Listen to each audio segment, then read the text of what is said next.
Once again, welcome back to the Glory Sister classes. And today, in this video lecture, we will learn the second chapter of mathematics, that is the relation and function. तो आज हम लोग class 11 का NCERT दूसरा chapter शुरू करेंगे, जो कि है रिलेशन और फंक्शन. ठीक है, तो इसमें सबसे पहले एक्सरसाइज 2.1 का इंट्रोडक्शन देखते हैं, उसके कुछ थियरी देखते हैं. ठीक है, तो जो सबसे पहला जो टर्म है वो है कि कार्टेशियन प्रोडक्ट ऑफ सेट, मतलब समुच्चयों का कार्तीय गुणन. ठीक है, अगर दो समुच्चय हैं तो उनका कार्तीय गुणन यानी कि कार्टेशियन प्रोडक्ट कैसे निकालते हैं उसके बारे में सबसे पहले हम लोग सीखेंगे. तो मान लीजिए हमारे पास एग्जांपल के द्वारा देखते हैं, हमारे पास दो सेट हैं ए और बी. ए में एलिमेंट है ए बी सी और बी में एलिमेंट है डी ई एफ. ठीक है, अगर हम ए के एलिमेंट को यहाँ पे एक सर्किल में, यहाँ पे एक एलिप्स में लिखते हैं ए बी सी और बी में लिखते हैं डी ई एफ, तो यहाँ पे ए क्रॉस बी को कहते हैं ए और बी का कार्तीय गुणन यानी Cartesian product of A and B, means A cross B symbol से लिखते हैं. ठीक है, तो ये कैसे लिखा जाता है? ये लिखा जाता है ए डी, इसको एक छोटे से ब्रैकेट में लिखते हैं ए डी. ठीक है, यानी पहले सेट का पहला एलिमेंट और दूसरे सेट का पहला एलिमेंट, फिर से पहले सेट का पहला एलिमेंट दूसरे सेट का दूसरा एलिमेंट. ठीक है, फिर से पहला एलिमेंट और दूसरे सेट का तीसरा एलिमेंट. ठीक है, फिर से बी डी, इसी प्रकार से B D, B E, B F, C D, C E और C F, C D, C E और सी कॉमा एफ, ऐसे कुछ लिखते हैं और फिर से मझोले कोष्ठक में ऐसे कुछ लिख देते हैं. ठीक है, तो ए हुआ ए क्रॉस बी, मतलब ए का रिलेशन डी के साथ, फिर से ए का रिलेशन ई के साथ, ई के साथ, फिर से ए का रिलेशन एफ के साथ. इसी प्रकार से बी का रिलेशन ई बी का रिलेशन डी के साथ, ई के साथ, एफ के साथ, सी का रिलेशन डी ई एफ, तीनों के साथ इस तरह बनाएंगे. ठीक है, मतलब अगर हम ए क्रॉस बी निकाल रहे हैं तो पहले सेट का पहला एलिमेंट दूसरे सेट के सारे एलिमेंट के साथ रिलेशन बनाएगा. ए डी के साथ भी बना रहा है, ई के साथ भी, एफ के साथ, तीनों के साथ. फिर से दूसरा एलिमेंट भी तीनों के साथ रिलेशन बनाएगा, बी डी, बी ई और बी एफ. इसी प्रकार से तीसरा जो एलिमेंट है सी, वो तीनों एलिमेंट जो दूसरे सेट में है उनके साथ रिलेशन बना रहा है, सी डी, सी ई और सी एफ. फिर से यहाँ पे आपका मझोला कोष्ठक लगाएंगे और इसे बंद करेंगे. तो ये होता है कार्टेशियन प्रोडक्ट निकालने का तरीका. ठीक है, एक और एग्जांपल देखते हैं. अगर मान लीजिए, अगर कहे इसी में, अभी तो हमने निकाला ए क्रॉस बी, मतलब ए और बी का कार्टेशियन प्रोडक्ट, लेकिन अगर कहे बी और ए का निकालिए, ठीक है, बी क्रॉस ए पूछे, तो अब क्या करेंगे? बी के एलिमेंट पहले लिखे जाएंगे. इसको कैसे लिखेंगे? इसको लिखेंगे डी के बाद ए, फिर से डी दूसरे एलिमेंट डी बी, फिर से D C, D A, D B, D sorry E A, E B और ई सी, इसी तरह बनाएंगे E B, E A, E B, ई सी. फिर से यहाँ पे आपका हो गया ई सी, फिर से आपका क्या हो जाएगा? हाँ, ए सी हो गया. फिर से एफ, इन तीनों के साथ रिलेशन बनाएगा, एफ ए, एफ बी और एफ सी. ठीक है, तो ये सारी चीजें इस तरह बनाएंगे. यानी अगर हमें बी क्रॉस ए निकालेंगे तो बी का पहला एलिमेंट तीनों के साथ बारी बारी रिलेशन बनाएगा, फिर से दूसरा एलिमेंट पहले सेट के जो है उनके साथ रिलेशन बनाएगा. मतलब इसमें क्या हो जाएगा? यहाँ पे लिखेंगे डी ई एफ, और बी में क्या है? सेट ए में क्या है? ए बी सी है. तो डी तीनों के साथ रिलेशन बनाया, फिर से ई तीनों के साथ रिलेशन बनाया, फिर से एफ भी तीनों के साथ रिलेशन बनाएगा. तो क्वेश्चन लगाते समय ए नहीं दिखाना है, बस आपको ऐसे लिखना है. ठीक है, ए है ए क्रॉस बी या B cross A Cartesian product निकालने का तरीका. ठीक है, एक और एग्जांपल देखते हैं. यहाँ पे दिया हुआ है P इक्वल टू दिया है 2 4 6 और Q इक्वल टू दिया है 1 3 5. तो कह रहा है P क्रॉस Q निकालिए, मतलब P और Q का कार्टेशियन प्रोडक्ट यानी कि कार्तीय गुणन. तो क्या करेंगे? P का जो एलिमेंट है पहला एलिमेंट सबके साथ रिलेशन बनाएगा, मतलब हो जाएगा 2 1 2 3, ठीक है, 2 5. इसी प्रकार से यहाँ पे 4 1 4 3 4 5. ठीक है, फिर से 6 जो है वो भी रिलेशन बनाएगा, 6 1 6 3 और 6 5. ठीक है, और यहाँ पे ऐसे ब्रैकेट लगा देंगे. तो इस प्रकार से निकला P क्रॉस Q. अगर Q क्रॉस P कहेगा तो आप क्या करेंगे? जिस प्रकार से B क्रॉस A निकालें उसी तरह उल्टा, 1 1 2 1 4 1 6, फिर से 3 2 3 4 3 6. ठीक है, तो ये आपको खुद निकालना है, समझिए. अगला क्या है? एक टर्म है ऑर्डर पेयर. ठीक है, ऑर्डर पेयर क्या होता है, ये जो टर्म हम लोग लिखे हैं पी और क्यू में, पी क्रॉस क्यू निकाले हैं, तो ये जो आ रहे हैं 2 1 2 3 2 5 4 1, ये सब क्या है, ऑर्डर पेयर है। मतलब अगर दो समुच्चयों का जब हम कार्तीय गुणन निकालते हैं तो उनके जो ऑर्डर पेयर बनते हैं ये, ठीक है, जो टर्म बनते हैं, पहले सेट का पहला एलिमेंट, दूसरे सेट का दूसरा एलिमेंट, फिर से पहले सेट का पहला एलिमेंट, दूसरे सेट का दूसरा एलिमेंट, इस तरह ये जो भी टर्म बन रहे हैं सब क्या है, ऑर्डर पेयर हैं। ठीक है, तो अगर हम किसी भी समुच्चय के कार्तीय गुणन को ऐसा कुछ करके लिखते हैं तो ये कहे जाते हैं ऑर्डर पेयर, यानी कि क्रमित युग्म। इसमें यह जो 2 है, यह ए क्रॉस बी में अगर हम लिखेंगे, यहाँ पे 2 1 है मान लीजिए, ठीक है, तो ये जो है ये ए का एलिमेंट होगा, 2 किसका एलिमेंट होगा, ए का, और जो 1 है वो किसका एलिमेंट होगा, बी का होगा। ठीक है, and 1 is element of B. तो ऑर्डर पेयर में ऐसे एलिमेंट्स को लिखते हैं। ठीक है, एक चीज़ और सीखते हैं यहाँ पे, अगर हम इसको निकालना हो तो जो एनसीईआरटी बुक में बताया गया है कि जो भी अवयव हैं उनको एक्सिस पे ले लेते हैं। मान लीजिए एक्स एक्सिस है, ये वाई एक्सिस, और एक्स एक्सिस पे हम लेंगे, मान लीजिए पी के अवयव ले रहे हैं, यहाँ पे पी के हैं 2 4 और 6, और वाई एक्सिस पे ले रहे हैं क्यू के अवयव 1 3 5, यहाँ पे हो गया 1, यहाँ पे हो गया 3 और यहाँ पे हो गया 5। अब हम क्या करेंगे, यहाँ से एक लाइन बढ़ा देंगे, इस तरह मान लो, यहाँ से बढ़ा दिया और यहाँ से बढ़ा दिया, ठीक है, और यहाँ से भी ऐसे ऐसे और ऐसे बढ़ा दिया।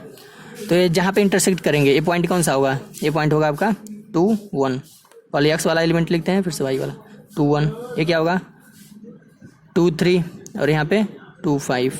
ठीक है, इसी प्रकार से यहाँ पे क्या मिलेगा 4 1 4 3 4 5, और इन पॉइंट्स पे क्या मिलेगा, इन तीनों पॉइंट्स पे मिलेगा 6 1 6 3 6 5। ठीक है, तो ये जो हमें अवयव मिले, ठीक है, ये जो हमें एक ऑर्डर पेयर मिले, ठीक है, क्रमित युग मिले, इनसे जो सेट बनेगा वही क्या होगा, पी क्रॉस क्यू होगा, जो कि यहाँ निकाला गया है 2 1 2 3 2 5।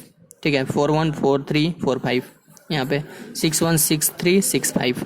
ठीक है, अगर हमें क्यू क्रॉस पी निकालना हो तो क्या करेंगे, क्यू को एक्स, क्यू वाले एलिमेंट को इस पे लेंगे, यानी 1 3 5 को इस पे लेंगे, और पी वाले को वाई एक्सिस पे लेंगे। लेकिन बुक में एक्सिस नहीं दिखाया है, वो डायरेक्ट ऐसे कुछ बनाया है।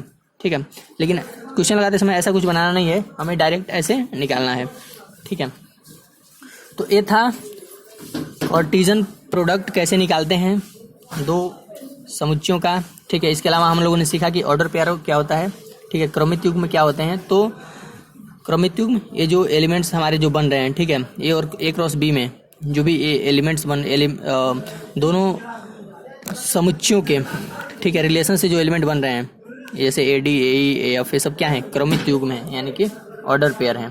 ठीक है, आगे देखते हैं। ये तो था कि क्रमित युग्म कैसे निकालते हैं, अब देखेंगे कि इसका डिफिनीशन क्या है, यानी परिभाषा क्या है। ठीक है, तो इसका परिभाषा देखते हैं। Definition of Cartesian product of set, दो समुच्चयों का, दो या दो से अधिक समुच्चयों का कार्टेशियन प्रोडक्ट क्या है। ठीक है, यानी उसका डिफिनीशन क्या है, उसकी परिभाषा क्या है।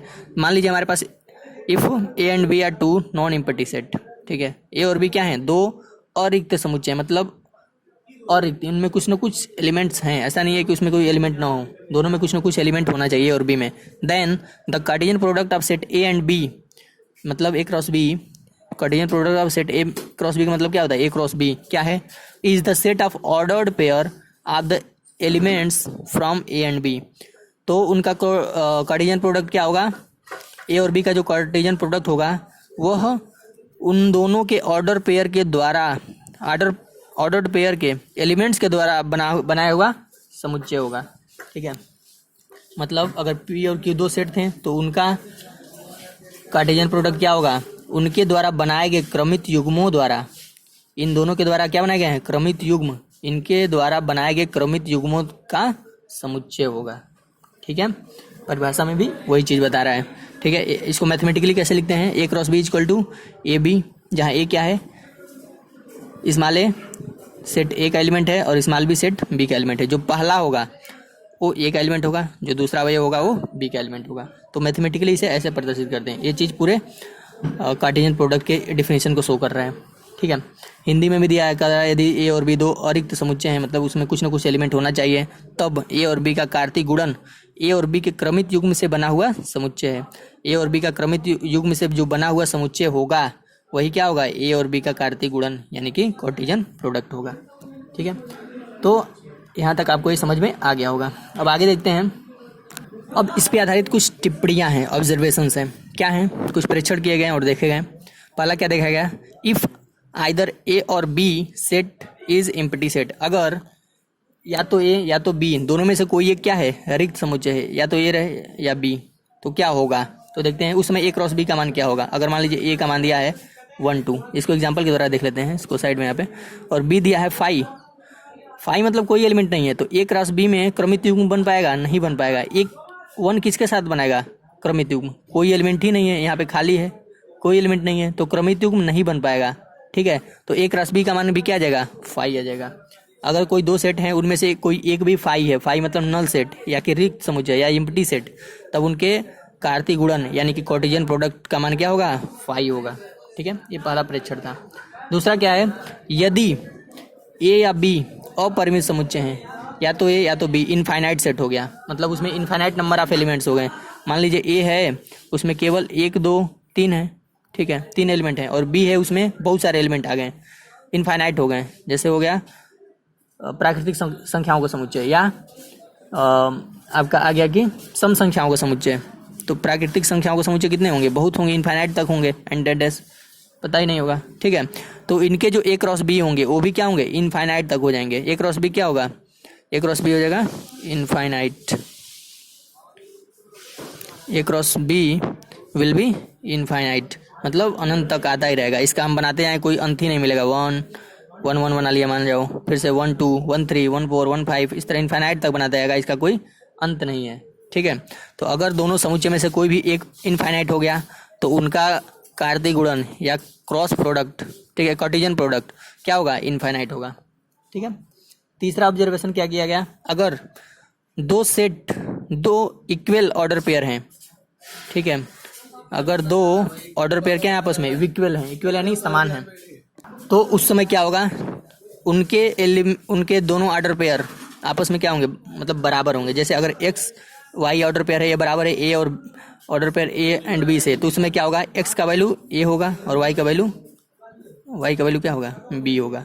ठीक है, अगर दो ऑर्डर पेयर आपस में समान हैं, तो उनमें का जो पहला एलिमेंट है, पहले एलिमेंट के बराबर, और दूसरा दूसरे के बराबर होगा। ठीक है, जैसे अगर यहाँ पे एग्जांपल हम देखें, अगर यहाँ पे कोई भी चीज़ दे दे, यहाँ पे पी एंड क्यू दे दिया, ठीक है, और उधर दे दिया 1 2, ठीक है, P and Q order pair is equal to 1 2 का ऑर्डर पेयर, तो पी का मान क्या होगा 1 और क्यू का मान क्या होगा 2। इस पे आधारित बहुत सारे क्वेश्चन होंगे एक्सरसाइज में, उसको भी सॉल्व किया जाएगा। एक एग्जांपल यहाँ पे दिया हुआ है, पी क्यू 4 2 है, तो यहाँ पे पी का मान हम क्या लिख देंगे 4, और दूसरा जो है क्यू, उसका मान क्या लिखेंगे 2। इसी तरह से एम एन इक्वल टू दिया है -2 और 6 ऑर्डर पेयर में। ठीक है, तो एम का वैल्यू क्या होगा -2 और एन का वैल्यू क्या होगा 6। तो ये था तीसरा ऑब्जर्वेशन, तीसरा टिप्पणी। चौथा टिप्पणी क्या किया गया, अगर यदि N X equal to X, N X N A equal to X है और N B equal to Y. N A मतलब क्या, समुच्चय ए में अवयवों की संख्या। अगर समुच्चय ए में अवयवों की संख्या x है और समुच्चय बी में अवयवों की संख्या y है, तो उनके गुणनफल में, उनके कार्तीय गुणनफल में, यानी कि कार्टेशियन प्रोडक्ट में कितने अवयव होंगे, तब उनके कार्तीय गुणनफल में कितने अवयव होंगे। तो देखते हैं इसको एक एग्जाम्पल के द्वारा, तब हमें अच्छी से समझ में आएगा। जैसे मान लीजिए यहाँ पे हमारे पास एक सेट है 2 3 और दूसरा सेट बी है 1 4, इसमें एलिमेंट है, तो ए क्रॉस बी क्या होगा, 2 1 के साथ रिलेशन, फिर से 2 4 के साथ रिलेशन बनाएगा, फिर से 3 1 के साथ बनाएगा, यहाँ पे बीच बीच में कामा भी लिखना है, 1 के साथ, फिर से 3 4 के साथ भी बनाएगा। ठीक है, तो इसमें कितने अवयव हो जा रहे हैं, 1 2, ये पूरा ऑर्डर पेयर, एक ऑर्डर पेयर एक एलिमेंट कहा जाएगा ए क्रॉस बी में। ठीक है, एक अवयव, 2 अवयव, 3 अवयव और 4 अवयव। ठीक है, यानी हम क्या देख रहे हैं, अगर पहले सेट में 2 एलिमेंट हैं, दूसरे सेट में 2 एलिमेंट हैं, तो उनके गुणनफल में, उनके कार्तीय गुणनफल में कितने अवयव हैं, 1 2 3 4, मतलब दोनों का क्या हो जा रहा है, उनके अवयवों का गुणा हो जा रहा है। अगर ए में 3 अवयव होते हैं, उसमें 4 होते हैं, तो ए क्रॉस बी में कुल कितने हो जाते हैं, 4 3 12, यानी उनका क्या हो रहा है, गुणनफल हो जा रहा है। तो अगर किसी सेट ए में x अवयव हैं और दूसरे सेट बी में y अवयव हैं, तो उनके कार्तीय गुणनफल में कितने अवयव होंगे, x cross x into Y. ठीक है, तो ये था ये चौथा टिप्पणी। पांचवा टिप्पणी क्या है, करें ऑर्डर ट्रिपलेट का, यानी क्रमित त्रिक। अभी हम लोगों ने ऑर्डर पेयर पढ़ा था जिसमें दो, यहाँ पे दो मिल रहे हैं, दो अवयव हैं एक ऑर्डर पेयर में, ठीक है। यहाँ पे कहेंगे ऑर्डर ट्रिपलेट में इसमें 3 सेटों का मल्टीप्लिकेशन होगा। दो सेट का प्रोडक्ट हो रहा था, 2 सेट का कार्तीय गुणन हो रहा था, तो क्रमित युग्म ऐसे मिले थे, ठीक है।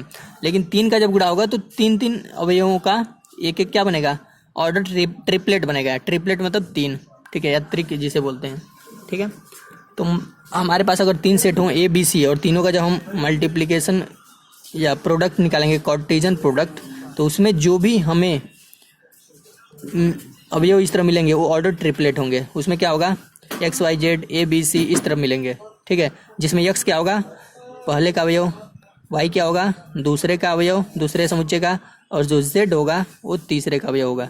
इसी तरह से ए स्मॉल ए का अवयव, स्मॉल बी का अवयव, और स्मॉल सी का अवयव। तो एक बस ऐसा समझाया गया है, ठीक है। उसमें अवयवों की संख्या क्या होगी, उनमें जो अवयवों की संख्या होगी उनमें मल्टीप्लिकेशन कर देंगे। मान लीजिए ए में 4 अवयव हैं, बी में 3 हैं और सी में 5 हैं, तो उनका क्या हो जाएगा, मल्टीप्लिकेशन हो जाएगा। तो 5 चौक 20 3 60, यानी ए क्रॉस बी क्रॉस सी में कितने अवयव हो जाएंगे, 60 ट्रिपलेट्स मिलेंगे, ठीक है। इस तरह से उसमें मल्टीप्लिकेशन करते थे, 2 2 4 मिल रहे थे। इसी प्रकार से इसमें अगर जितने अवयव रहेंगे सबका मल्टीप्लिकेशन हो जाएगा, तो उनमें ट्रिपलेट्स कितने मिलेंगे, 60 हो जाएंगे। ऐसा क्वेश्चन बुक में नहीं है, केवल एक टाइप का क्वेश्चन इस प्रकार का बुक में है। एक देख लेते हैं एग्जाम्पल और क्लियर होगा। इसमें कहा है कि ए क्रॉस ए निकालना है, ठीक है। एक ही सेट ए है, उसी का 3 बार हमें क्या करना है, इसका कार्टेशियन प्रोडक्ट निकालना है, ठीक है। एक क्वेश्चन मार्क है जहाँ ए का वैल्यू क्या दिया है, 1 2, ठीक है। और हमें पूछा है, 2 चीज़ पूछा है, ए क्रॉस ए और number of element in an मतलब आ गया कि ए क्रॉस ए में कितने अवयव हैं, 2 चीज़ें पूछा है। इसका क्वेश्चन मार्क है। और ए है दिया क्या है, सेट ए का मान दिया है 1 और 2। तो सबसे पहले हम क्या करेंगे, ए क्रॉस ए निकालेंगे, ठीक है। तो ए क्रॉस ए का ए के साथ ही मल्टीप्लिकेशन कर रहे हैं, ठीक है। अब अगर हम इसको 2 बार इस तरह लिख लें तो हमें मल्टीप्लिकेशन करने में आसानी होगा। ए क्रॉस ए, तो ए का ए के साथ क्या करना है, कार्टेशियन प्रोडक्ट। तो इसमें एलिमेंट क्या आएंगे, 1 1, फिर से 1 2, फिर से 2 का, अब 1 का दोनों के साथ कर दिया, फिर से दूसरे एलिमेंट का इनके साथ करेंगे, 2 1 और 2 2। तो ए क्या निकला हमारा, ए क्रॉस ए निकला। अब क्या निकालेंगे, ए क्रॉस ए का, इस जो ए क्रॉस ए आया फिर से ए के साथ, पहले ए निकाल लिया, फिर से इसी का अगले ए के साथ फिर से निकालेंगे, ठीक है।